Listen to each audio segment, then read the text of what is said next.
இன்னைக்கு குக்கர்ல 1 பாட் தேங்காய் சாதம் பண்ணிருக்கேங்க.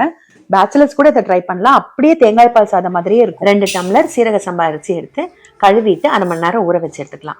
2 பெரிய வெங்காயம், 6 பூண்டு, 1 துண்டு இஞ்சி, 4 பச்சை மிளகாய், 1 டம்ளர் துருவின தேங்காய். இப்ப வெங்காயம், பூண்டு, பச்சை மிளகாய் எல்லாமே வெட்டி தான் வச்சிருக்கேன்.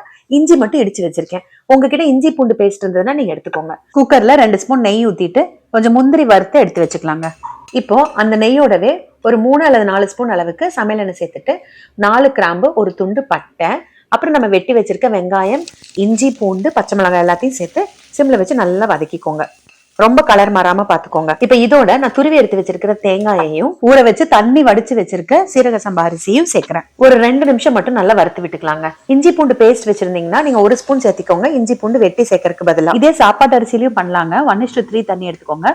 மசாலா எல்லாமே கொஞ்சம் அதிகமா எடுத்துக்கோங்க. இப்போ 2 டம்ளருக்கு 4 டம்ளர் தண்ணி சேர்த்துட்டு ஒரு 3/4 ஸ்பூன் அளவுக்கு கல்லுப்பு சேர்த்துட்டு கலந்துட்டு இப்ப அடுத்த ஹை ஃபிளேம்ல வச்சுட்டு குக்கர் மூடி போட்டுட்டு ஆவி வரட்டுங்க. ஆவி வர வரைக்கும் வெயிட் பண்ணிட்டு நல்லா ஆவி வந்ததுக்கு அப்புறமா வெயிட் போட்டுட்டு சிம்ல 10 நிமிஷம் வச்சு எடுத்தீங்கன்னா ஆவி இறங்கினதுக்கு அப்புறம் ஓபன் பண்ணி பாருங்க. சூப்பரா மணக்க தேங்காய் சாதம் அப்படியே தேங்காய் பால் சாதம் சுவையிலேயே இருக்குங்க. தேங்காய் பால் எடுத்து கஷ்டப்படாம இப்படி கூட ஒரு தடவை செஞ்சு பாருங்க. தேங்காய் சேர்த்து வேக வைக்க கூடாதுன்னு எல்லாம் சொல்லாதீங்க. ஏன்னா நம்ம தேங்காய் பால் சாதத்துக்கு பால் எடுத்து அரிசியும் அந்த பாலோட சேர்த்து வேக தான் வைக்கிறோம். இன்னைக்கு நான் பாலுக்கு பதிலா துருவல் சேர்த்திருக்கேங்க.